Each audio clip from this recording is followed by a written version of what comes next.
perhaps unnecessary language, for lack of a better word, in the middle of in paragraph Roman 2G. Those are the two major concerns that we have with the bill. And then does the Attorney General have to take a position on the bill as so amended? We wouldn't take a position as so amended. We don't see a need for it, but we're not opposed as amended if that change is made to the sentencing provision. Thank you very much. Sure. Other questions?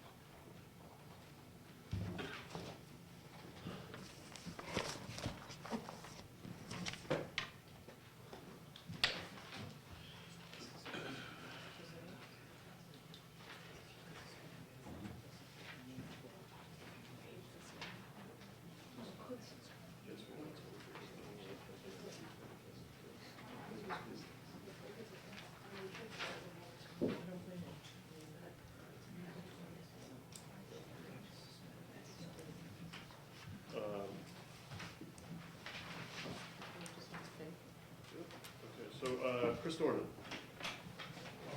I'll pass on testifying on this. Okay, so noted. Thank you very much. We've heard from everybody who signed up to speak on the bill. I will note. Excuse me, sir, I believe I signed up. I signed up. Okay. They're signing up in position, just for people's information. They're signing up, taking I a believe I position. checked and I wish to speak. I'm going to give you the opportunity to speak. I just want to point out, so, Ms. Dean, you have signed up in favor, but not wishing to speak. Oh, I apologize, and I checked the wrong box. Okay. Well, I'm going to call this gentleman first, Sure. and then after that, here. I'd like for you to put a check on here, because we have a case in London, I think it's very important to be heard. I was not gonna- What's your name, sir? Come on up. Thank you, Mr. Chairman, Mr. Vice Chairman, Senators. I'm Roy Schweiker, and I guess the amendment that Representative Welch proposed eliminates some of my concerns, although I still have a major concern with what happened here. Mr. Byrd, as you may recall, was convicted in court because he did not testify, and therefore, having been on the jury myself, I was instructed the only evidence was that presented by witnesses and not by attorneys. And so therefore, he was convicted because only another person testified against him and his side said nothing. And then when it was appealed to the Supreme Court, the same attorney represented him and did not use as a grounds of appeal that he had ineffective representation, not having anyone on the side to testify, so he lost again. And then once the executive council heard his case and heard his side of it, they felt that maybe he wasn't guilty after all and commuted a sentence. So the real problem here was not with the underlying law, but that perhaps he was ineffectively represented. And what we need to do to help Mr. Byrd is pass a law that the same attorney cannot represent you in an appeal, because that tends to eliminate the grounds of ineffective representation. I mean, let's say, for example, you had someone who was, unfairly convicted of murder. Your reaction to that should be to look at how he unfairly was convicted and change the process, not to, cease to make murder a crime. So I think that we need to consider that Mr. Byrd's case is, not a problem with the law, it's a problem with the process. And one of the problems we have is too many other people are misinterpreting this. I read a story in the Union Leader about a gentleman who threatened to repo man in his driveway with a firearm, and then when a police officer showed up, he was threatened also. And the Union Leader called this a Ward Byrd case. And I'm not quite sure that Mr. Byrd would agree that you should threaten police officers, but, that's the impression people are getting from this, is you have an inalienable right to threaten anyone on your property with firearms. And that's why, I'm reluctant to push this too much. I mean, the business about the minimum sentence, I really don't object to. But the business about, allowing people, yes, we have a right to bear arms. If someone's on your property, you can walk around with a, handgun, you can walk around with a rifle, that's fine. That's constitutional, I don't disagree. But once you start making threats that if you don't get off my property immediately, I will let you sleep with the fishes, then I think you've now crossed the line if you're making threats to injure them and pointing firearms at them, because you have now escalated the situation. So I would like to make it very clear that I would really prefer not to see the first section and the third section passed at all. The existing laws are fine.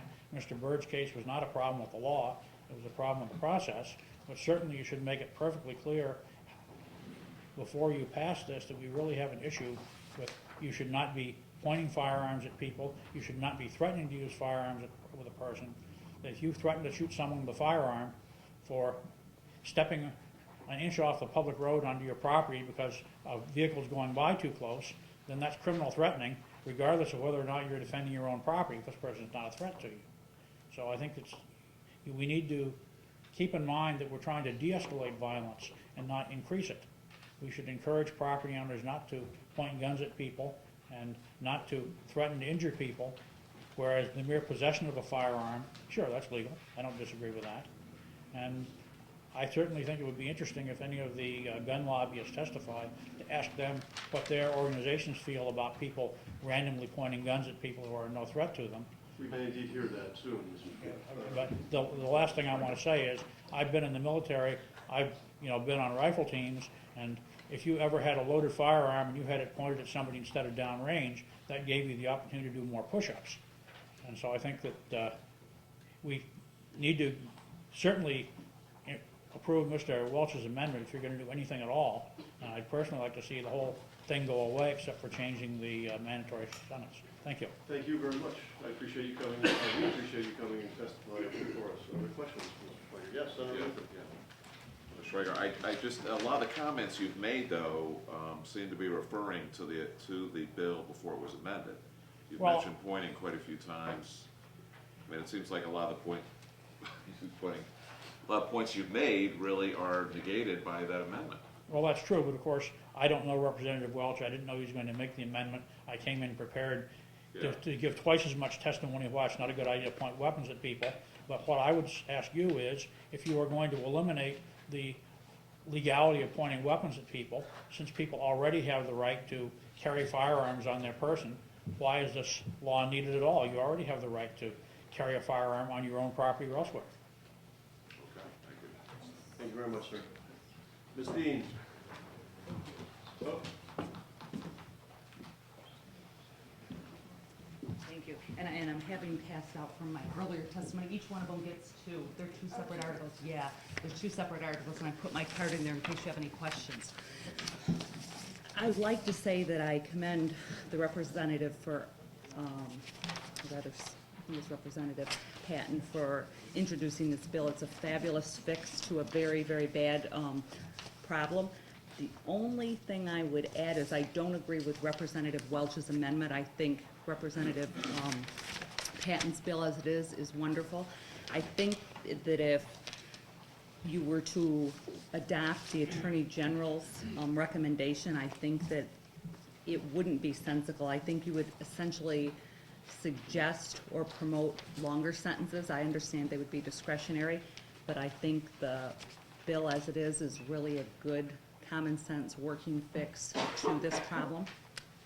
I think it is a problem, and I'm embarrassed to say that I'm the person that got the Supreme Court to codify minimum mandatory 3 to 6 was 3 to 6. I challenged it in the Cree case because before the Cree case, the minimum mandatory 3 to 6 hadn't been applied as a minimum mandatory. There was 20 years of history where judges took it as a suggested guideline, and I was quite happy with that when I represented John Cree. And in John Cree's case, the trial judge says, oh no, it says minimum mandatory, that's what it says. And we went up to the Supreme Court in Cree and they codified it and they said, nope, 3 to 6 is 3 to 6. And after that case, unfortunately, you saw it really applied with a hammer. And so this really does fix that. And unfortunately, in self-defense cases, people face that because necessarily self-defense, you defend yourself with a firearm and you're charged as a felony, which you typically were. The 3 to 6 was a huge hammer. People would take plea bargains all the time because they knew if they lost at trial, you're going to jail for 3 to 6, there goes your house, there goes your family, there goes your job. And so again, I really think this is a good solution, as is. thank you very much. Questions from Ms. Dean? Seeing none, thank you very much. And if you need more stories, I've given you 2 of the Stewart-Uri case. I can produce a whole lot more cases in this state that have happened. You know, so like I said, it is a problem. Thank you. Thank you. Very Representative Baldessar, did you want to speak? I'm gonna try to be quick, Dave. Thank you, Thank you. Mr. Chairman, Senators, for the record, Representative Al Baldessaro, Auburn and London, Rockingham County, District 3. I don't know what it is when it comes to guns, but they seem to follow my, wherever I'm at. Okay, the incident that was brought up here before is in Londonderry on my street, about 2,000 feet from my house. The owner is a small business owner, has all his equipment on his property, and at 4:30 in the morning, he's got a long road to get in there, no lights. At 4:30 in the morning, the repo man shows up. He didn't know it was the repo, his dogs were going off. He goes outside, now I've had him in my house, I contacted the Rockingham County attorney on this. But anyways, he yelled to his wife because he would not let them take his truck. Now, the first thing that comes to my mind is the breach of the peace by the repo man. They should have backed out when there was a confrontation, it didn't happen. His wife brings out his gun, and he gets them, has the repo man on, that he's on the ground. He has them, because you don't have a cell phone contact, to call the police. There's people on my property. The police show up. They arrest him because he pulled his gun on his property at 4:30 in the morning, no lights, protecting his property there, and caused a big stink. Now, this is going to blow up here pretty soon. This guy has never been in trouble. He's already a businessman, bad economy. He's, regardless whether he was right or wrong, but it's costing him almost $45,000 so far, and the bill is still climbing, waiting to go to court. Once again, here is a guy on his property not knowing, and, you know, we've got to somehow fix this. Like I said, and the police arrested him versus the people, rather, that, you know, that should have backed off the property when there was a refusal, when he got into the truck and said, "You're not taking my truck, I want my tools." There's more to meets the eye. I'm giving you a quick version of my conversation with this guy in my house. Thank you. Thank you very much, Representative. Other questions? Seeing none, thank you very much. Mr. D'Amico. Mr. Chair, members of the committee, thank you. Gun owners in New Hampshire support this bill in its original form.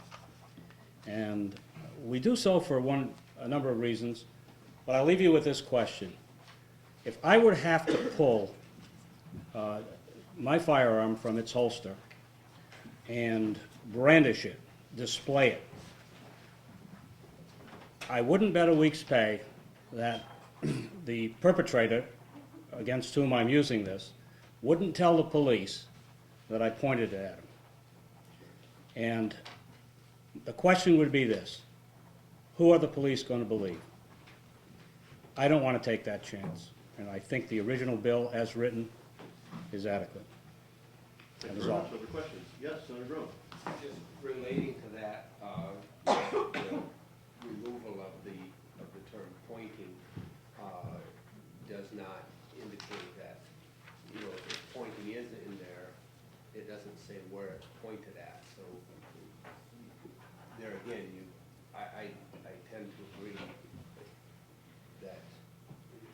that makes it somewhat more messy. I believe so. I mean, God help us if any one of us ever should be faced with that situation. But I know from personal experience, an individual that worked for me, who reported to me that he had his firearm in his pocket and his hand on his firearm, asked two people to leave his property. They did. They went immediately to the Ware Police Department. An officer responded and charged him with pointing a gun, criminal threatening, to those two individuals. He said, she said, and I just don't want to take that chance, I guess. That is all. Thank you very much. Thank you.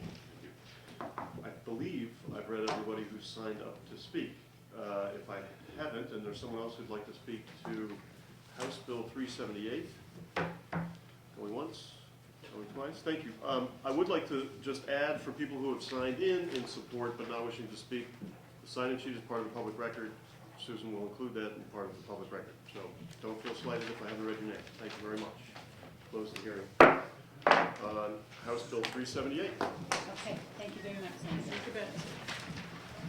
Thank you, Bye, Dennis. Bye, thank you. How are you going?